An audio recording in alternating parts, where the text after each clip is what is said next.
What's going on, everybody? So, Shazam Fury of the Gods is finally out in theaters after so many delays, after so many DC news and shakeups. It's finally out on the big screen, and we finally got to check it out last night. The film tells the story of Billy Batson coming back with his superhero family, trying to continue the legacy of Shazam. However, they had run into problems when the Daughters of Atlas come to cause problems. Now, I was really looking forward to this movie because I really enjoyed the first film. I thought it was a lot of fun. What David F. Sandberg was able to do with that movie was a bit of a task and a bit of a risk, mostly because at that point, the DCEU or the DCU, however you want to call it nowadays, was not at the best place. We had just barely gotten off of Aquaman, which was a bit of a divisive film for critics and fans, but it was the first and so far only film to break $1 billion. So Shazam was really fun coming off of that film.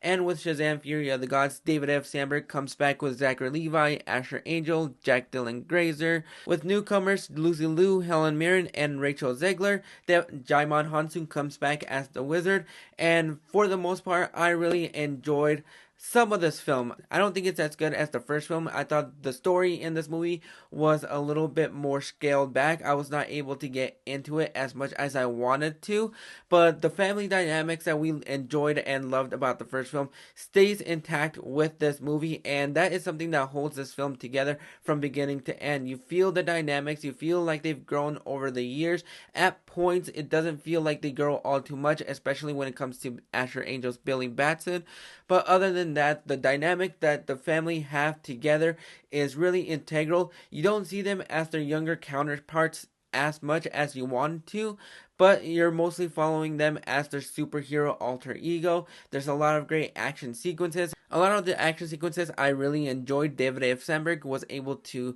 contain them very well and give us something fun and exciting to see, especially a great bridge scene that I really enjoyed and I thought was a lot of fun. When it comes down to the performances, I really enjoyed Helen Mirren's Hesperia. I thought she was fantastic. The chemistry that she has with Lucy Liu and Rachel Zegler in this film is dynamic, and Lucy Liu is absolutely great. Her character at times was a little bit hit and miss for me personally, but most of the time when she was on screen, she was just a beauty and magnetic to see on screen. When it comes to Rachel Zegler, this was my first exposure to her. I never actually got to see West Side Story, but I've heard nothing but great things about her performance in that film. In this film, she absolutely crushes it. They build a little romance between her and Freddie in this movie, and I thought it worked great. I thought it was cute, it was charming. I thought Zachary Levi still kills it as Shazam in this movie. You really do feel like this is a kid in a grown's body trying to get used to the powers. Even though it is years after the first film, there are a couple of inconsistencies when it comes to the Shazam character personally, and with Billy Batson's personality at points, but you get where this character is coming from. Whereas the tone for the first film was a little bit all over the place. There were some horror elements, comedy, drama. It was just all over the place, and at times it didn't work. For me, it worked as much as it possibly could have. With this one, it sticks to just one simple tone, and that is the fantasy comedy element of this movie. This movie really does rely a lot on the comedy. A lot of the times it really does hit, other times it doesn't, and it just feels weak.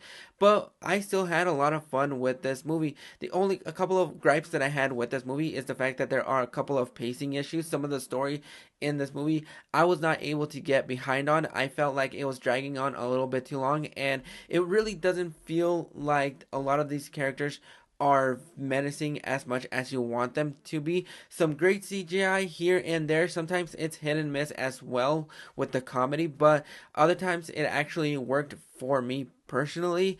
This movie was a bit of a disappointing factor, mostly because I really enjoyed the first one, and even though I didn't expect this to live up to the first film, I wanted it to have the same enjoyment that I had coming out of the first film, and even though I would still give it a thumbs up overall, I would still give it a fresh rating on Rotten Tomatoes, but it was just a bit of a lackluster film. It was a bit disappointing. There are elements here and there that could have been done a little bit better. There are two post-credit scenes. One you can actually stay for. The other one is a bit of a skip it, so you don't really have to sit through all the credits just to see the last one.